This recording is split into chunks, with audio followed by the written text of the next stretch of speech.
Sidang penonton yang saya hormati sekalian, anda masih lagi bersama saya dalam episod yang kelima, Muqaddimah Ajrumiyah bersama Quran I'rab.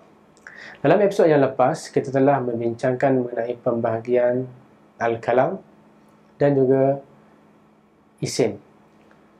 Pada episod kali ini, insya-Allah saya akan menjelaskan dengan lebih terperinci mengenai ciri-ciri isim. Apakah ciri-ciri atau tanda-tanda yang boleh kita gunakan untuk mengenali isim dalam Al-Quran, khususnya dalam menggunakan Quran I'rab. Ibnu Ajurrum menyebutkan dalam matannya, "Fal-ismu yu'rafu bil khafdi wat tanwini wal alifi wal lami wa hurufil khafdi."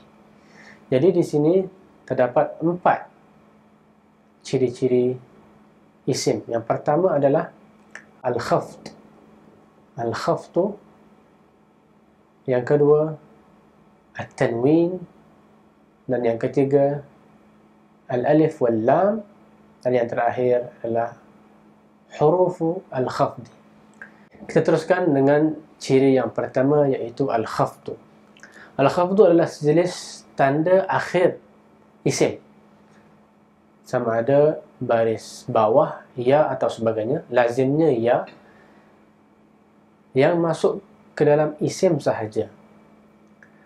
Disebabkan 3 faktor. Yang pertama adalah disebabkan adanya huruf jar yang mendahului isim ini. Contohnya adalah Sallamtu ala Muhammadin. Sallamtu ala Muhammadin. Pada perkataan Muhammad ini, isim ini didahului oleh huruf jar ala. Jadi ia berbaris bawah. Ini menunjukkan bahawa Muhammad adalah isim. Kita tahu bahawa Muhammad itu adalah nama manusia, nama orang. Tapi cuma apa yang ini disebutkan di sini adalah tandanya. Tandanya adalah dia menerima huruf jar sebelumnya. Ia dihadiri oleh huruf jar sebelumnya. Yang kedua adalah disebabkan mudhaf. Contohnya, hadza kitabu Muhammadin. Hadza kitabu Muhammadin. Muhammadin di sini juga berbaris bawah, tapi bukan lagi disebabkan huruf jar, tapi disebabkan idhafah. Iaitu kerana Muhammad disandarkan kepada isim yang lain, iaitu kitabu. Jadi ia bertukar kepada baris bawah, kitabu Muhammadin. Sebab yang ketiga adalah sebabkan tabaiyah, iaitu mengikut isim, mengikut tanda isim sebelumnya. Contohnya adalah hadza kitabu Muhammadin wa Aliyin. Ini adalah kitab Muhammad dan Ali. Aliyin di sini berbaris bawah kerana ia mengikut baris sebelumnya, iaitu kitabu Muhammadin wa Aliyin. Wa di sini adalah menjadi sebab kenapa ia berpindah baris daripada Muhammadin kepada Aliyin, disebabkan huruf waw di sini. Jadi inilah 3 faktor mengapa suatu isim itu menerima al-khafdu, iaitu tanda baris bawah atau sebagainya yang hanya memasuki isim. Itu adalah tanda yang pertama atau ciri yang pertama. Ciri yang kedua adalah at-tanwin. Apakah itu tanwin? Tanwin adalah nun mati yang terdapat pada akhir isim sahaja. Nun mati. Contohnya saya sebutkan maktabun. Maktabun. Jadi ia ditulis dengan 2 dhammah, dhammatain. Tetapi bunyinya bunyi nun. Cumanya ia tidak ditulis dalam tulisan. Maktabun. Kursiyun. Kitabun. Sama ada ia baris depan ataupun atas, seperti kitaban, ataupun berbaris bawah. Jadi tanwin hanya masuk ke dalam isim saja, hanya berada di akhir isim saja. Jadi apabila kita baca Quran dan kita lihat ada tanwin, jadi itu adalah isim. Fi'il tidak boleh menerima tanwin. Begitu juga dengan harf, ia tidak boleh menerima tanwin. Tanda yang ketiga adalah alif wal lam. Alif wal lam adalah 2 huruf yang memasuki awal isim sahaja, tidak masuk pada fi'il ataupun harf. dan mana ia memberi makna definite. Dalam bahasa Inggeris kita katakan the book, maksudnya buku itu. Kalau kita kata kitabun dengan tanwin bermaksud sebuah buku, a book. Jadi al di sini adalah tanda ataupun ciri untuk menyatakan bahawa satu kataan itu adalah isim. Ciri yang keempat adalah huruful khafdi. Huruf al-khafdi, iaitu huruf-huruf khafad. Huruf-huruf khafad adalah huruf-huruf yang ataupun kata tugas yang memasuki isim ataupun yang mendahului isim. Terdapat beberapa huruf khafd, iaitu min, dari, ila, ke atau kepada, an, daripada, ala, atas, fi, pada atau di, al-ba, dengan, bi, yakni dengan, al-kaf, iaitu kaf, huruf kaf, bermaksud seperti, lam, iaitu untuk, li, ataupun sebutannya li. Dan juga 3 huruf qasam, huruf sumpah, iaitu wa, seperti wallahi, dan ba, seperti wabillahi, dan ta, tallahi. Inilah semuanya huruf-huruf jar yang hanya masuk atau yang hanya mendahului isim dan tidak mendahului fi'il ataupun harf. Alhamdulillah, kita telah pun mempelajari dan membincangkan tentang ciri-ciri untuk mengenali isim, iaitu al-khafdu, al-tanwin, alif wal lam, dan huruf al-khafd. Jadi untuk mempraktikkan apa yang telah kita pelajari, marilah kita sama-sama menggunakan perisian Quran Arab.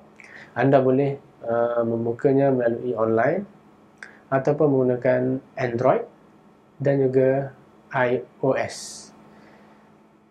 Saya memilih surah Al-Isra ayat ke 105 untuk mempraktikkan ciri-ciri isim. Kita hanya perlu tekan kepada isim, noun ataupun isim. Kita lihat bahasa Melayu ataupun bahasa Arab. Isim. Jadi di sini ada beberapa perkataan yang dipilih sebagai isim.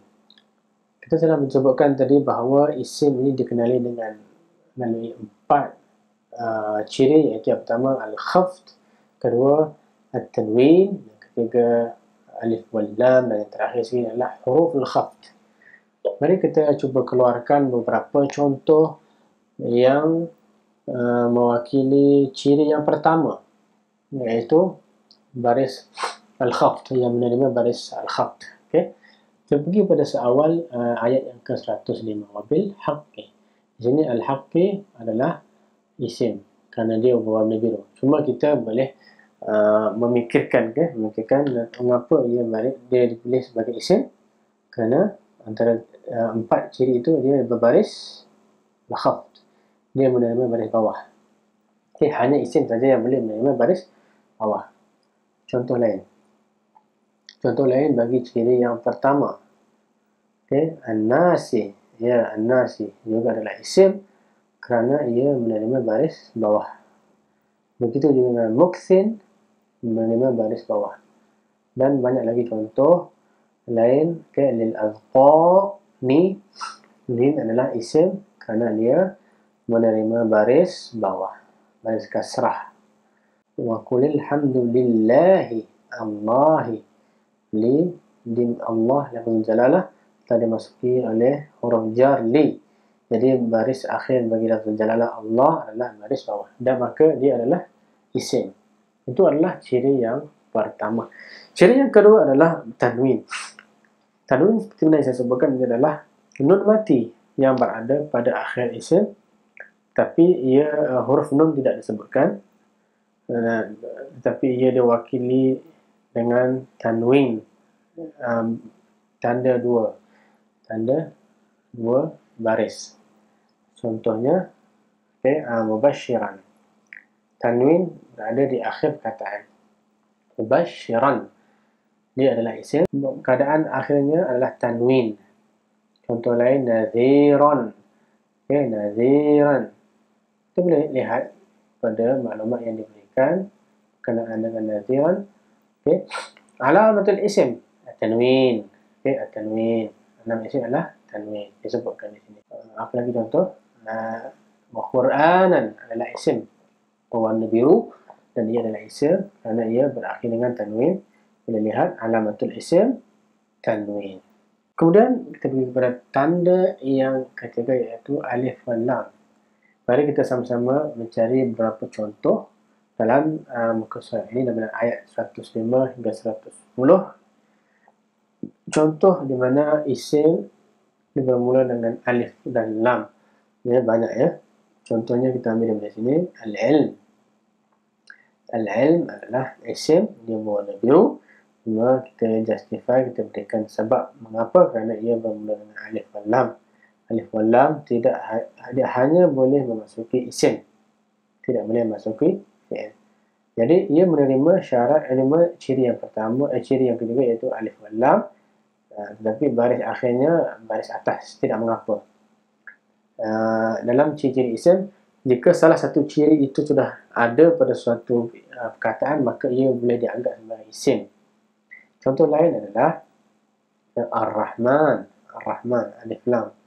Okay, alif lam seperti mana kita tahu, ada alif lam syamsiyah seperti Ar-Rahman, dan juga alif lam qamariyah seperti Al-Ilm. Okay, Al-Ilm, alif lam.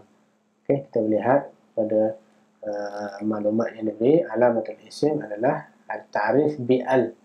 Okay, al-ta'rif bi'al dalam penerangan bahasa Melayu kita boleh lihat dimulakan dengan alif dan lam. Maafkan saya, dimulakan dengan alif dan lam, seperti asy-syajara ar-rajul. Itulah tanda isim.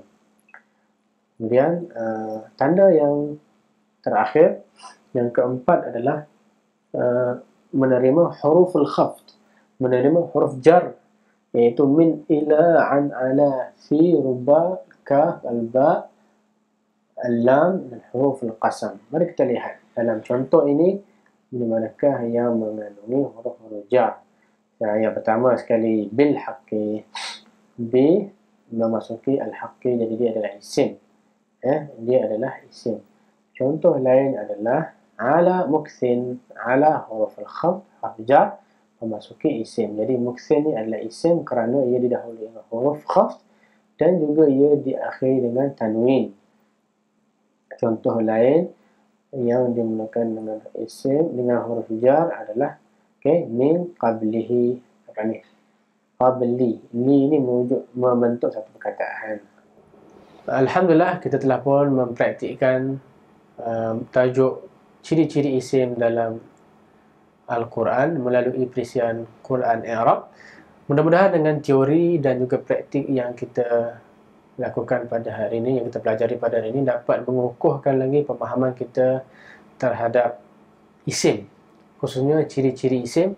Mudah-mudahan selepas ini apabila kita membaca Al-Quran, kita dapat bezakan antara isim, fi'il dan harf. Dan mudah-mudahan juga melalui apa yang kita pelajari pada hari ini, kita akan dapat lebih menghayati bacaan Al-Quran serta maknanya. Wabillahi taufiq wal hidayah. Wassalamualaikum warahmatullahi wabarakatuh.